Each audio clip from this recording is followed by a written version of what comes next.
I was halfway through my third Bud Light at Nate's place, sprawled across his duct-taped couch in that musty Chillicothe basement, when he decided to bless me with his latest obsession. "Bro, hold up. Check this chick out," he slurred, shoving his cracked iPhone in my face. Yellow YouTube flickered to life. You know the site, the one you pretend you've never heard of. And there she was. Masked, sure, bending in ways that'd make a yoga instructor blush, her moans tinny through the speakers. I was about to crack a joke. Nate's taste is predictable as a flat tire on a dirt road, when my eyes locked on her thigh. High up, left side, a heart-shaped mole stared back at me. Not some vague blotch, but that mole. The one I've traced with my thumb 1,000 nights. The one I've told Lily makes her one of a kind. My Lily. Nate's still rambling. Man, if I had a girl that hot, I'd never leave the house, but I'm gone. My chest tight, my beers sweating in my grip, and all I hear is static, like one of my old radios after a lightning strike. I force a laugh, croak out, yeah, unreal, but my brain's already sprinting. No way. No freaking way. Except that mole, it's hers. I've spent a decade memorizing it, sketching in my head while I tinker with busted AM sets in the garage. Nate's clueless, scrolling to the next clip, but I snag the username before he does. Thigh-high Lily. It's like a punchline I'm not ready to laugh at. I stumble out of there, muttering about work tomorrow, and the whole drive home, that heart shape's burning behind my eyes. I'm not imagining this, am I? You tell me, Reddit. Am I already losing it, or is my wife living a double life on the sketchiest corner of the internet? Lily and I have been a unit for 10 years, 7 married, 3 dating, back when I was still naive enough to think love was a straight line. That mole on her thigh, it's not some generic that you'd spot on half the women at the grocery store. It's this perfect little heart, sharp-edged and delicate, like someone stamped it there with intent. I'd lie next to her in our sagging queen bed, her hair spilling over the pillow, and I'd run my finger over it, grinning like a sap. "You're obsessed, Ethan," she'd tease, rolling her eyes, and I'd laugh because, yeah, I was. It was our thing, my private treasure map to her. So when I saw it on Nate's phone, framed by grainy shadows and cheap lighting, my whole system crashed. I got home that night, Lily snoring softly upstairs, and just stood there in the kitchen, staring at the linoleum like it'd give me answers. Denial's a funny thing. It's loud like static blasting through one of my vintage radios when the tubes overheat. I told myself it's a fluke, a doppelganger with the same mark. But deep down, I knew. I crept to my laptop, hands shaky, and typed thigh-high Lily into the search bar. Profile loaded, bam, there she was. Masked, yeah, but the way she moved, that little laugh I'd know anywhere, it was her. My wife. My Lily. I clicked a video, then another, each one a punch to the gut. I'm not some CSI genius, but I don't need to be. It's her body, her voice, her damn mole. I sat there, frozen, as the timestamp hit me. 8 months ago. 8 months. This isn't a one-off. She's been at it, building a whole freaking fan base. I slammed the lid shut, harder than I meant, and the sound echoed through the house. Lily didn't stir. She's sleeping like an angel while I'm down here, drowning in the wreckage of us. What now, huh? Do I wake her up and scream? Or do I play this smarter? It's 2 a.m. now, and I'm hunched over my laptop in the living room, blinds drawn tight, like I'm hiding from the neighbor's judgmental stares. The glow's harsh, turning my hands ghostly as I scroll through Thigh-High Lily's page. Dozens of videos, some grainy, some HD, all her. 8 months worth, timestamps mocking me from screen. I click one, masked, she's laughing, flirting with the camera, and my stomach lurches because I know that giggle. It's the one she uses when she's charming someone like me or the cable guy or anyone she wants wrapped around her finger. I keep going, video after video, my breath shallow, waiting for some clue to prove me wrong. But it's all her, same curves, same mole, same everything. Then I hit her bio, living for the thrill, boys, keep watching. No sob story, no help me pay rent garbage. This isn't about money. It's about eyes on her, hundreds of strangers drooling, feeding something I never saw in her. Validation? Power? Whatever it is, it's a beast I didn't know lived under our roof. I lean back, rubbing my face, and the room spins a little. Too much beer, too little sleep. I've spent years tinkering with old radios in the garage, tuning static into voices, thinking I could fix anything.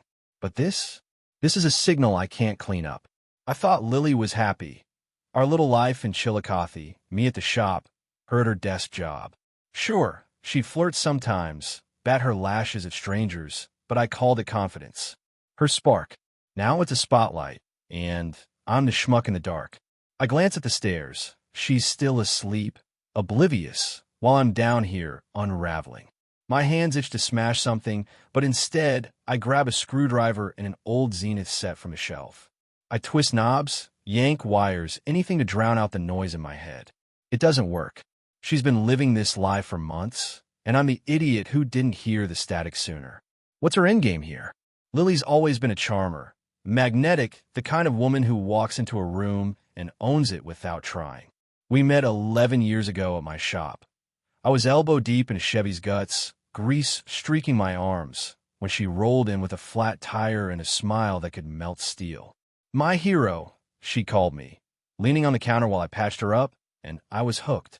Nights after that, I'd be in the garage, fiddling with my radios, those clunky relics I've loved since I was a kid, while she'd perch on a stool, sipping cheap wine and teasing me.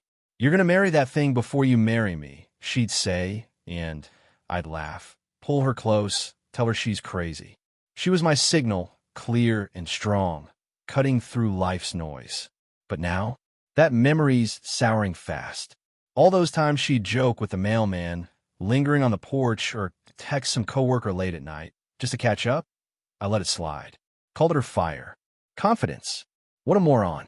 I'm pacing the living room now, 3 a.m., the house creaking around me like it's mocking my stupidity. She's upstairs, curled under our quilt, breathing soft while I'm down here, piecing together a puzzle I never wanted to solve. I think about the last year, her girls' nights that stretched too late, her phone always angled just out of sight. I'd ask casual, and she'd laugh it off. "Oh, Ethan, you worry too much?" And I buy it, every time, because who doesn't trust a smile like hers? But that mole on yellow YouTube, it's not just a mark. It's a flare, lighting up every lie she's fed me. I stop pacing, stare at the radio I've been mangling. Its guts are spilled across the table, wires tangled like my thoughts. I used to think I could fix anything, cars, radios, us. Now I'm not so sure. She's asleep, dreaming of her secret life, and I'm wide awake, wondering how deep this rabbit hole goes. How long has she been laughing at me? Morning hits like a hangover, sun slicing through the blinds as I slump over coffee, black and bitter as my mood. Lily's in the kitchen, robe loose, humming some tune I don't recognize. That thigh peeks out every time she shifts, left side, high up, heart-shaped mole winking at me like it knows I'm onto her. I can't look away. It's a spotlight now, not a treasure. "Your mole's still my favorite," I say, keeping my voice light, testing the waters. She pauses half a second, tops, then spins with that megawatt grin. "Ah, Ethan, you're too sweet," she chirps, brushing it off like it's nothing. Too smooth, too rehearsed. My gut twists, but I lean into it, sipping my coffee slow. "Yeah," I add, "one of kind. Not every guy gets a wife with a mark like that." Her eyes flicker, just a hair, before she laughs, pouring her own mug. "You're ridiculous," she says, and hums louder, like she's drowning me out. "Oh, she's good. Oscar-worthy, really." I grin back. All teeth, playing the doting husband she thinks I still am. Inside, I'm a live wire, rage buzzing under my skin, itching to spark. I've spent years tuning radios, chasing faint signals through static, and I know a dodge when I hear one. She's not just hiding. She's performing. I glance at the garage door. My workbench is out there, littered with tools and half-fixed sets. Used to be my sanctuary, where I'd lose hours tweaking dials while she'd poke her head in, all playful. Now it's my war room. She flits off to shower, oblivious, and I'm left staring at my mug, steam curling up like the lies she's been spinning. I'm not the Ethan she married anymore. The guy who'd shrug off her quirks, who'd trust that smile blind. That guy's gone. I set the mug down, too hard, and the clink echoes. She doesn't hear it. She doesn't hear me at all. But she will. I'm done swallowing her act. I'm about to start writing my own script. First step, Figure out how long she's been directing this show. Lily's been pulling this sister trip excuse for months, and I've been the sucker nodding along. Saturday rolls around, and she's packing her overnight bag. Same routine, same breezy Claire needs me line. I'm tinkering with a 50s Philco radio in the garage, pretending to care about a loose capacitor, when Nate swings by with a six-pack. "She off again?" he asks, cracking a can. "Yeah, Columbus," I mutter, keeping my hands busy so he doesn't see them shake. He snorts. "Funny, Claire was at my mom's last Christmas. Said she hadn't seen Lily in, what, a year?" My screwdriver slips, gouging the workbench. A year. Lily's been feeding me this story since spring, and I've been too busy tuning static to hear the lie. Nate's oblivious, rambling about his mom's fruitcake, but I'm replaying every girl's weekend she's sold me. I force a grin. "Yeah, Claire's a ghost, huh?" And he laughs, missing the storm in my head. Lily kisses me goodbye an hour later, all sunshine, and drives off in her beat-up Corolla. I'm not buying it anymore. That night, I'm back at the radio, twisting dials till I catch a faint signal. Some late-night DJ crooning about betrayal. Fitting. I grab my keys. Columbus is 2 hours north, a straight shot up Route 23, and I've got a full tank and zero patience. She's not visiting Claire. She's chasing something else. I've spent years fixing things, cars, radios, her little messes, and I'm done being her cleanup crew. The highway stretches out, dark and empty, my headlights cutting through the Ohio chill. I don't know what I'll find, but I'm not sitting home like some chump while she plays her game. Nate's words echo. A year. A whole year of lies. My grip tightens on the wheel. Whatever she's hiding up there, I'm about to tune in and turn up the volume. She thinks she's got me fooled. Let's see how she likes it when the signal flips. I hit Columbus just past midnight. The city's neon buzz a stark jump from Chillicothe's sleepy streets. Lily's Corolla's parked outside a dive motel off I-71. Peeling paint, flickering sign, screaming vacancy like it's begging for company. I pull my truck into a shadowed lot across the street, killing the engine. My old radio's in the passenger seat, a habit from late-night drives, but it's silent now, just like me. I watch her slip out of room 12, hair tousled, that robe I know too well swapped for a tight skirt. A guy follows, tall, greasy, hands in his pockets like he owns her. My chest burns, but I don't move. She laughs, leaning into him, and they duck back inside. I could storm over, kick the door in, make a scene, but I'm not that Ethan anymore. I've fixed enough busted engines to know you don't yank the wires till you see the whole circuit. So I wait, fogging up the windshield with my breath, replaying our life. 10 years. She's been my constant, my clear signal through the static of small-town monotony. But this is distortion I can't tune out. My phone buzzes. Nate, asking if I'm up for poker tomorrow. I text back, maybe, thumbs clumsy, while my eyes stay glued to that door. An hour later, she's out again, alone this time, climbing into her car. She doesn't see me tailing her back to the highway, keeping 2 cars between us like some budget spy flick. She's driving home. To me, like nothing happened. I'm shaking, not from cold, but from the math hitting me. 8 months on yellow YouTube, a year of fake trips. This isn't new. She's got a whole playbook I never read. The radio crackles as I flick it on, some preacher yelling about deceit. Ironic, huh? I trail her all the way back, her taillights mocking me through the dawn. She pulls into our drive, and I park a block away, watching her sneak in. She thinks she's clean. She's wrong. I'm not just mad now. I'm curious. What else is she running? Monday morning, I'm at the shop, pretending to care about a Ford's oil change while my brain's stuck on Lily's motel stunt. I need more, something solid to crack her facade. Jen, her old co-worker from the insurance office, owes me a favor after I fixed her Civic for free last summer. I call her up, play it cool. Hey, got time for coffee? We meet at the diner on Main, her nursing a latte while I stir mine into a black whirlpool. Lily ever talk about side gigs? I ask, casual like it's nothing. Jen smirks. Oh, she dropped these vague hints, making extra on the side, big plans. Clammed up when I push, though. What? I shrug, just wondering, but my pulse spikes. Side gigs. That's her code for this, isn't it? Jen's clueless, chattering about her new job, but I'm half listening, mind racing. Back home that night, I'm in the garage, tearing apart a Zenith radio. My hands need something to do while my head spins. I've always loved these old sets, the way you can tease a voice out of chaos with the right tweak. Maybe that's why I flip it on, fiddling with the dial till I catch a faint hum. It's Lily's voice, muffled, laughing, from a call she's making inside. Her Wi-Fi sloppy. My radio's picking up her signal. I freeze, screwdriver dangling as she purrs. Yeah, he's got no clue. Thinks I'm an angel. My blood turns to ice. She's talking about me. I crank the volume, static crackling, and catch more. Columbus tomorrow. Usual spot. She's planning another run. I shut it off. Heart pounding, so loud, I swear she'll hear it through the walls. Jen's words, the motel, now this. It's a net tightening around her. I've spent years tuning out her quirks, but this isn't a quirk.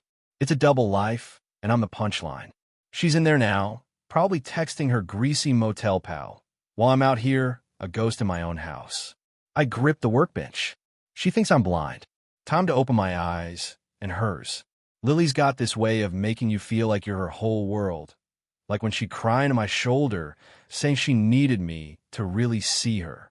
3 years ago, we were broke, living off ramen in a one-bedroom dump, and she'd cling to me after a long shift, tears soaking my shirt. "You're all I've got, Ethan," she'd whisper, and I'd hold her tighter, promising I'd always be there. I'd tinker with my radios those nights, her curled up nearby, watching me twist dials like I was some wizard pulling magic from the air. I thought it was love, her needing me needing her. What a joke. Now I'm in the garage again, same radio humming, but her voice from last night's intercept is all I hear. He's got no clue. She didn't need me. She needed a stage, and I was the curtain. I yank open her car door, parked out front, unlocked, sloppy as ever, and rummage through the glove box. Nothing. Then I check under the seat, and there it is, a cheap burner phone, scratched and scuffed. I flip it on, texts light up the screen. "Missed you last night." One says time-stamped 1 a.m. Another, room 12, tomorrow, bring the camera. My throat closes. Camera. Yellow YouTube. It's not just flings, it's her production line. I scroll further. Names I don't know. Messages dripping with flattery she's lapping up. "You're a goddess," one guy writes. "More next time," she replies. I drop the phone like it's venomous, staring at it on the floor mat. She's not just cheating. She's curating a fan club, soaking in their worship while I'm out here fixing her flat tires. The garage feels smaller, walls pressing in, and I kick the workbench, tools clattering. She's upstairs, humming like always, oblivious to the storm I'm brewing. I used to think I could hear her through anything, her laugh, her cries. Turns out, I was deaf to the real signal. She's not my Lily anymore. She's theirs, but not for long. I'm not sleeping, haven't since the burner phone. It's 2 a.m. again, and I'm in the garage, that Zenith radio my only company. I've got her Wi-Fi signal locked now. Her security's a joke, and I'm digging deeper. I hooked the radio to my laptop, some jury-rig setup I learned from a ham radio forum, and intercept her next call. "He's eating out of my hand," she says, voice syrupy, but this one's paying double. Static fuzzes, then clears, uploaded tonight, big tipper. My jaw tightens. Upload. She's not just flirting, she's cashing in. I pivot to her yellow YouTube profile, guessing passwords. Our anniversary, her birthday, until Thigh-High Lily 123 cracks it open. Idiot. I'm in, and there's a draft video, unposted, time-stamped yesterday. I hit play. It's her room 12, masked, but the guy's not masked, older, sweaty, stammering as she coos at him. Then it shifts. "Pay up, or your wife sees this," she says, cold as steel. My screen freezes. Blackmail. She's not just a validation junkie. She's a shark bleeding these guys dry. I lean back. Air gone from the room. 8 months. I thought it was about attention. Turns out it's a hustle. I've fixed radios with burnout tubes, cars with snap belts, but this is a machine I didn't see running. She's upstairs, probably editing her next hit, while I'm down here, the clueless husband she's banking on. I scroll her messages again, burner phone buzzing with demands, $500 by Friday. You know what happens if you don't. She's got a stable of marks, and I'm the biggest one, keeping her cover cozy. My hands shake, not from fear but fury. I could confront her, blow it all up, but where's the fun in that? She thinks she's the director here, scripting her little empire. Fine, I'll play the part a bit longer. I shut the laptop, the radio hissing static like it's laughing with me. She's not just breaking my heart, she's breaking their wallets. Time to rewrite her ending. Lily's blackmail gig changes everything. I'm not just the cheated husband. I'm the camouflage for her con.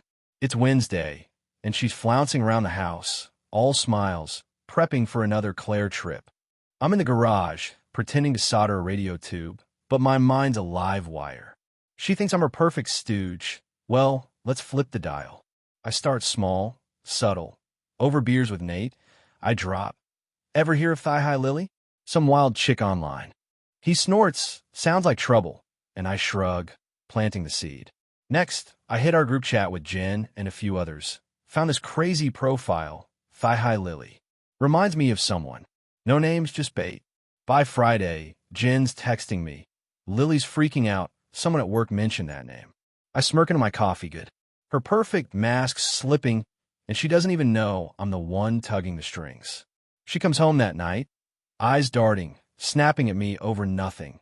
Dinner's cold, the TV's too loud. What's your problem? I ask, all innocent, and she storms off, muttering about stress. Stress, huh? I've spent years tuning her out when she'd flirt with waiters or linger too long with friends. Called it charm, not a red flag. Now I see the playbook. She thrives on control, on being adored. But I'm not her audience anymore. I'm the sound guy, cranking up the feedback. The radio on my bench hums, a faint signal cutting through. Some oldie station playing Ain't That a Shame. Yeah, it is. She's built this empire on my ignorance, and I've been the chump clapping from the front row. No more. I lean back, cracking my knuckles. She's twitchy now, paranoid, and I haven't even fired the big guns yet. This is just the warm-up. Her little world's about to get a lot louder. I've got her burner phone cloned on my laptop, her every move pinging me. She's got a meetup tomorrow. Perfect. Time to turn her spotlight into a floodlight. Lily's unraveling fast. Saturday morning, she's pacing the kitchen, phone glued to her ear, hissing about rumors at work. I'm at the table, sipping coffee, playing the oblivious dope she thinks I am. Rough day, I ask, and she glares, muttering, "You wouldn't get it." Oh, I get it, babe. Her charm's cracking. Those doe eyes don't hide the panic anymore. I've been busy. Friday night, I mailed her boss a burner USB, screenshots of Thigh High Lily, her mole front and center, with a note, "Concerned citizen here. Thought you should know. No trace back to me. She'll never guess." By noon, Jen texts, "Lily's on thin ice, boss called her in." I grin into my mug. She's losing her day job, her safe little cover. She storms out claiming errands, but her burner pings my laptop. Columbus, 8 p.m., fix this. She's scrambling. I've spent a decade fixing her messes. Late rent, flat tires, her tantrums, and now I'm the one breaking her toys. That night, I'm in the garage, radio on, its glow mixing with the laptops as I watch her profile. Comments are piling up. Who's leaking this? She's done, and I lean back, savoring it. She built this stage, strutted on it, but I'm rewriting the script. Flashback to our first fight. She'd cried, "I need you to trust me." And I did, blind as a bat. Now trust a busted tube I'm not replacing. She rolls in at 3 a.m., face tight, and collapses on the couch. No kiss, no excuses. I don't ask. I've got her next move locked. Room 12 tomorrow. She thinks she's still the puppeteer, pulling strings on her marks, including me. Wrong. I'm the static now, creeping into her signal, and she's got no clue how loud it's about to get. The radio crackles. Some DJ says what goes around comes around. Ain't that the truth? She's not just losing her grip. She's losing everything she's hustled for. And I'm just getting warmed up. Her empire's trembling, and I'm the quake she didn't see coming. Sunday's quiet, too quiet. Lily's holed up in the bedroom, blinds down, phone buzzing nonstop. I'm in the kitchen, flipping through a parts catalog, acting like I don't hear her muttering curses. Then my phone rings. Claire, her sister, all chipper. Ethan, Lily's losing it. Some creep she met online's stalking her now. Keeps texting her weird stuff. I choke on my coffee, covering it with a cough. That's rough. I say, voice steady, but inside I'm cackling. Stalking? Oh, she's spinning tales to Claire, too. Probably one of her marks turning sour. I didn't plan that, but I'll take the bonus. Yeah, she's a mess. Claire adds, clueless, said it's ruining her life. Ruining her life? That's rich. I've been the one living her lie, tinkering with radios while she's out there blackmailing suckers. Hope she's okay. I lie, and Claire buys it. Hanging up with a cheery see ya, I set the phone down, slow, and glance at the garage. My setup's humming. Her burner's cloned. Her next Columbus meetup locked in my sights. She's got no idea I've been the ghost in her machine, leaking her alias, torching her job. She thinks it's random chaos. She's wrong. I've tuned her signal, and now I'm jamming it. Flashback hits me, her laughing at my radio hobby, saying, "You're such a nerd, Ethan." I grin, thinking it was cute, her teasing our thing. Now it's my weapon, picking up her dirty calls, unraveling her web. She stumbles downstairs, pale, snapping, "I'm going out, don't wait up." I nod, all calm, but my laptop's already pinging. Room 12, 9 p.m., big payout. Big payout, huh? She's desperate, doubling down. I lean back, cracking my neck. Claire's call was the cherry, her own sister handing me ammo without knowing. Lily's empire's crumbling, and I'm not just watching. I'm the wrecking ball. She's out the door, and I'm already plotting the final switch. She wants a payout? I'll give her one she'll never cash. It's Monday, and I'm in the garage, knee-deep in radio guts when I stumble on gold. I've got this old tape deck, ancient, barely works, hooked to a receiver I've been tweaking. I hit play on a cassette I'd labeled Test 18, expecting static. Instead, it's Lily's voice, crisp and cold. "He's perfect, trust me blind." Hook him, and we've got a solid front. A man laughs, gruff, unfamiliar. Keep him sweet, and we're gold. My stomach drops. 2018, before we married. I rewind, play it again, hands trembling. She's plotting, with someone, to snag me. I was her mark from day one, a chump to mask her hustle. The betrayal's not new. It's foundational. I sit there, tape hissing, as her whole life rewinds in my head. First date, her flat tire, and my shop staged. Her tears, her charm, all bait. I've been her shield, her normal guy cover, while she's been running cons and filming blackmail. My radio's been my escape, but it's also my rear-view mirror now, showing me the crash I didn't see coming. She's out there tonight, room 12, chasing her payout, thinking she's still in control. She's not. I've already set the finale, a fake fan account I made last week, lonely in Ohio, messaged her burner. "Meet me, $1,000 cash, 9 p.m. She bit, greedy as ever. I'm not going, cops are. I called an anonymous tip. Suspicious deal, room 12, Motel 6, Columbus. Check it. I've got her profile screenshotted, her burner cloned, enough to sink her without touching me. She'll walk in, expecting a payday, and get cuffs instead. I lean back, tape still playing her laugh in a loop, and it's almost funny now. She hooked me, reel me in, but I'm the one cutting the line. The clock ticks, 8:30 p.m. She's driving in her own trap, and I'm here, sipping a beer, radio humming low. I used to fix things for her. Now I'm breaking them. She thinks she's the queen of this game. Checkmate's coming, sweetheart. Tuesday dawn, I'm on the porch, coffee cold, when Nate calls. "Dude, you here?" Cops nabbed Lily last night. Columbus Motel, some sting. Found cash in her car, too. Crazy, right? I grunt. No kidding, keeping it flat, but inside I'm glowing. Cash. That's her blackmail stash. Her marks must have paid up, and she hauled it to her meetup. Perfect. I tipped the cops just right. Vague enough to dodge blowback, sharp enough to nail her. She's done.